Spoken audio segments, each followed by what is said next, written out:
Terve, terve, Aiske täällä suoraan laivasta. Nyt ollaan takaisin täällä Ruotsin puolella. Ja meillä oli upea reissu, sisko, minä, lapset ja Pekka tietenkin ja Jukka. Sisko, sä tapasit Jukan. Miten, oliko se komea mies? Joo, se oli aika komia kuule. Sillä oli semmoinen oikein hienot hiukset. Oliko? Joo, oikein hienot hiukset, joo. Ja minut laitettiin kuule ajamaan, kuule, tämä on kuule semmoista kuule. Mutta kuule se sai oikein hienon dating. Se on meidän mukana täällä.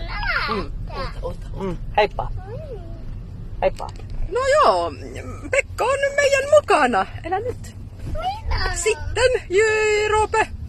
Kuule, Pekka on mukana autossa. Mä oon kyllä tyytyväinen. Komea mies. Katsokaa, täällä Pekka.